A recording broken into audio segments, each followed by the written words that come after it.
College football Saturdays are back. SEC Nation is in Auburn, baby. The craziest. He's just invincible.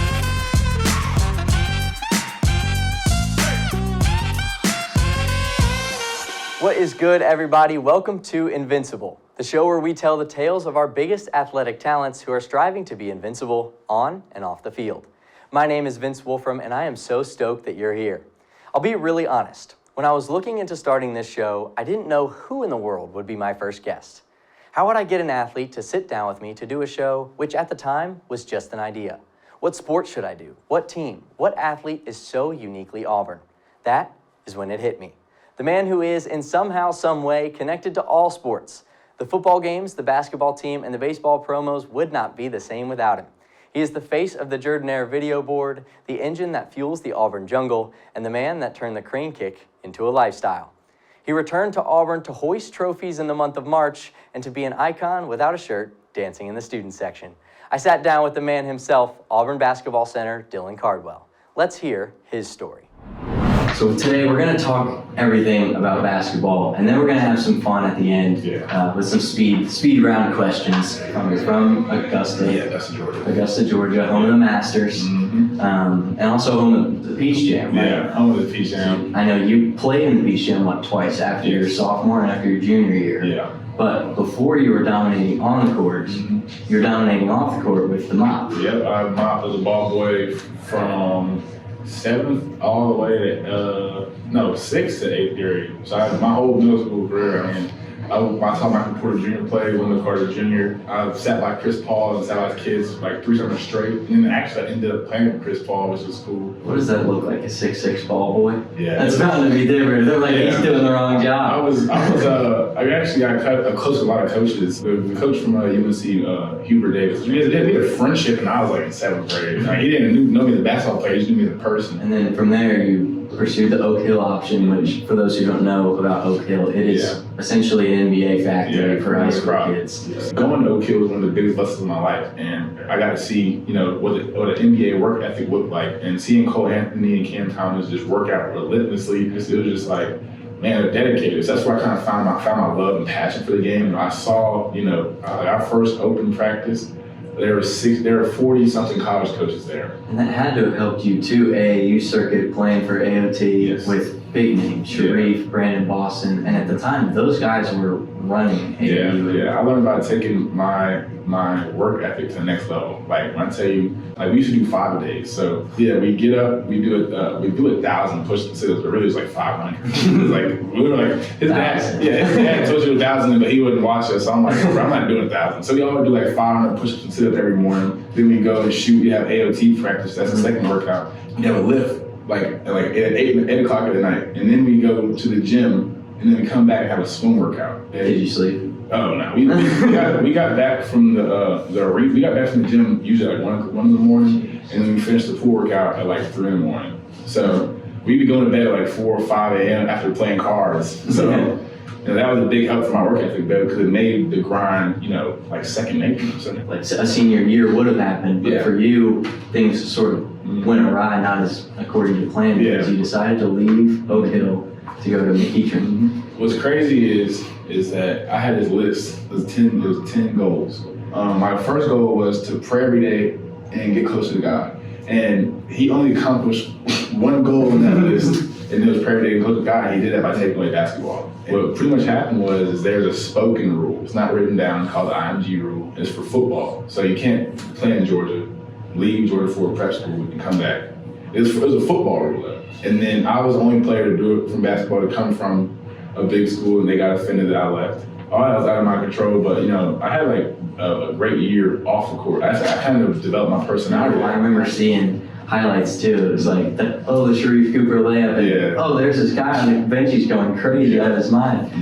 And that's the Dylan Cardwell we know today. But I know you have a little backstory with Auburn. I grew up a Georgia fan, not because I'm from Georgia, but my uncle, Marty, who played here, he coached at Georgia, so I grew up a Georgia fan. And then I get to, I know, right? We sucked.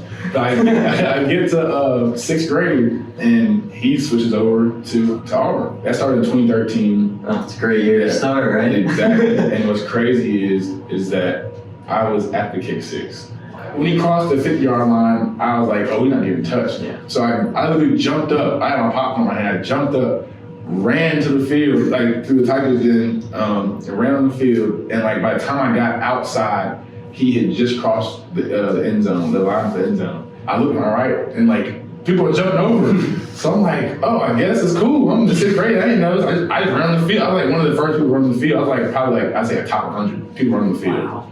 Got a roll tumors. I saw Bo Jackson. It was just like I was Auburn's good luck charm. Like, well, I was 3-0 in Iron Bowl. So I mean, it was destined. It was destined. Whether you knew it or you didn't, I feel like I it was didn't know it, destined. but it was destined. At that point, it was destined. After 2019, it was kind of stamped. You come in as a freshman, the 8th ranked recruiting class in the nation. Yeah. What was your mindset heading into your freshman year? I wish my freshman year wasn't a COVID year, because man, you might not believe this. I really wanted to dive into the student section for like a loose ball and just absolutely lose it. And then I obviously matured, so I'm not gonna do that anymore.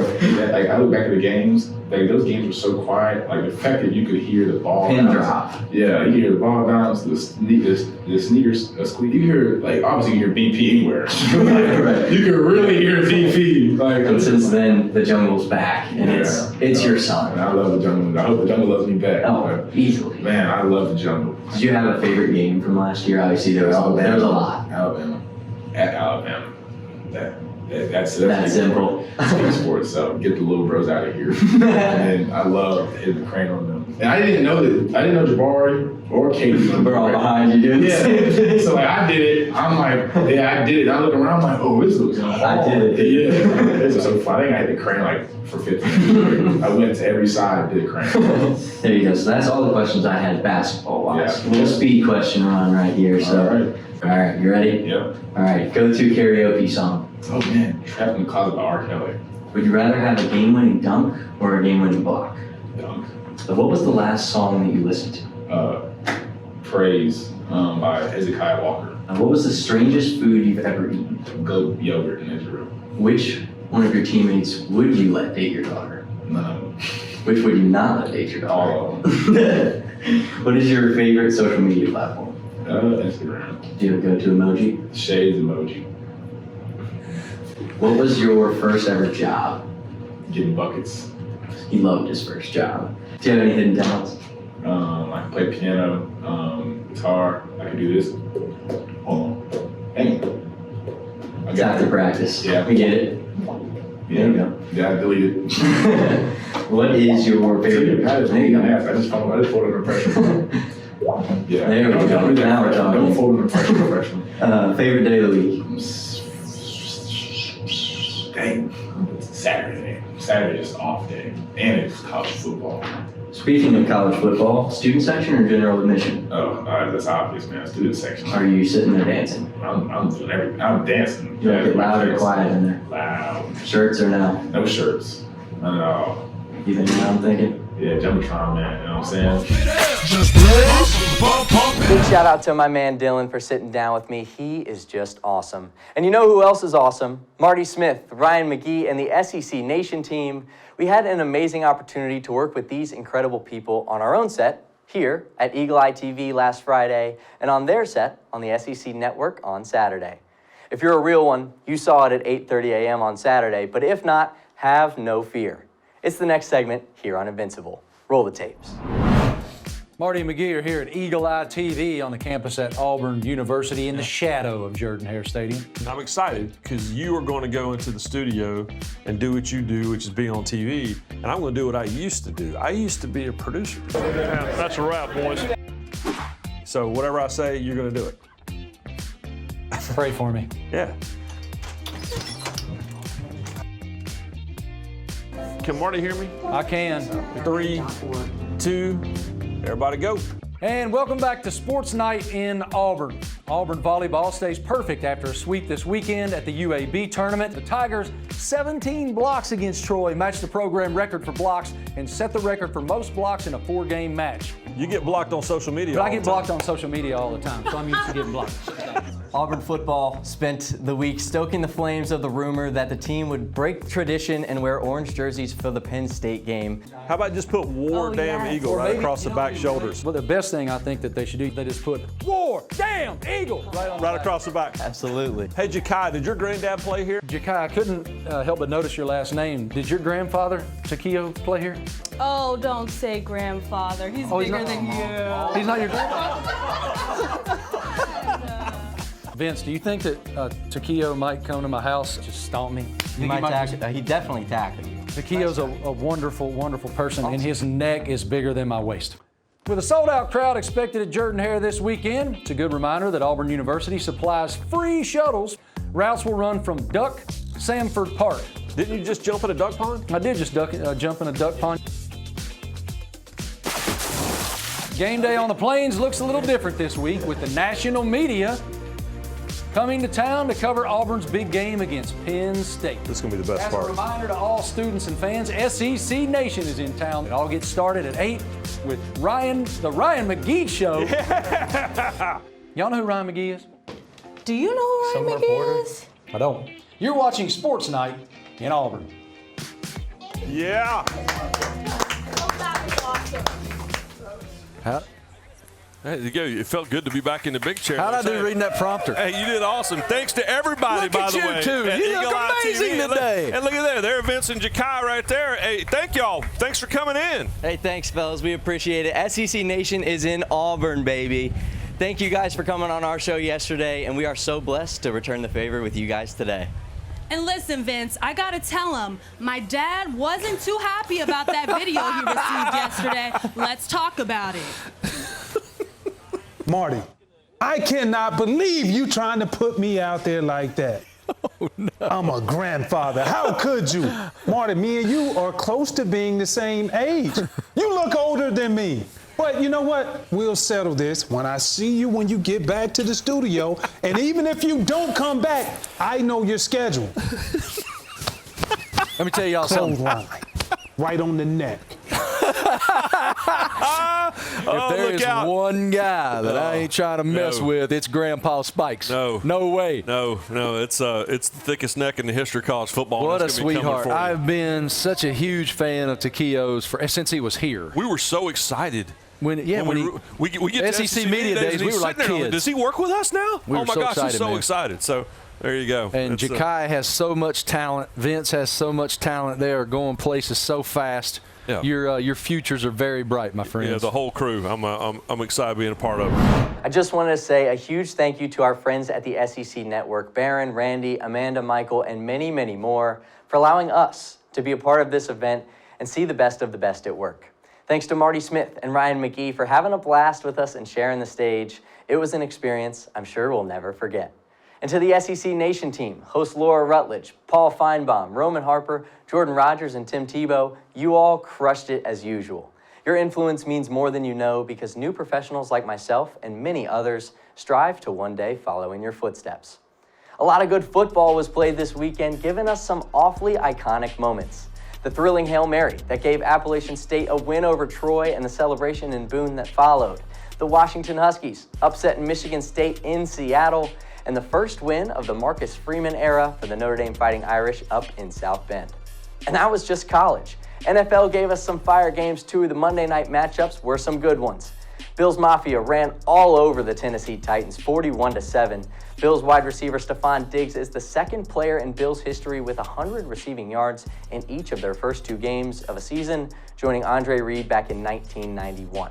Since the start of last season, the Bills have had 3 games with 40 points and 4 forced turnovers. That's as many as the rest of the NFL combined. Down to the East Coast we go to the other Monday night showdown. My Philadelphia Eagles handled business 24-7 against what was a streaking hot Minnesota Vikings team. Eagles QB Jalen Hurts had 301 total yards in the first half, finishing with 3 total touchdowns. In addition to the electrifying Birds offense, the Philly defense has been cooking. Specifically, Darius Slay and their secondary. Vikings QB Kirk Cousins targeted star wide receiver Justin Jefferson 5 times when Darius Slay had been the nearest defender. Jefferson caught 1 of those passes. Slay caught 2, giving him 2 interceptions on the night. The Thursday night football game this week is the Steelers versus the Browns. Both squads are 1-1, so this early AFC North battle should be a good one to watch. College football has some intriguing matchups this week as well. In the ACC, number 5 Clemson and Dabo Swinney traveling to number 21 Wake Forest in Winston-Salem. Clemson is a favorite by a touchdown in that one. The best matchups for the rest of the weekend are all housed in the SEC.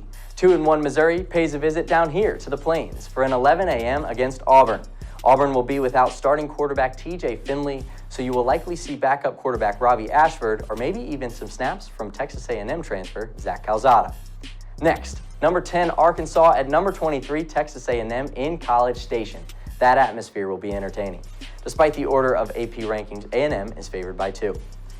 And last but certainly not least, the College Game Day is hanging out in Knoxville, Tennessee for a highly anticipated SEC matchup of the number 20 Florida Gators against the number 11 Tennessee Volunteers. Rocky Top is going to be beyond electric on Saturday, and I can't wait to see that one. That will do it for the first episode of Invincible. Thank you for being a part of it. That was a lot of fun, and you're going to see a lot more of it. Going to end today's show with the tweet of the week from Dylan Cardwell, the Auburn football mic man. Dear Auburn, I love you with all of my heart. Yours truly, the Jumbotron Man. Goodness gracious, that is enough to make a grown man cry. Thanks for watching. I'll see you next time. Peace.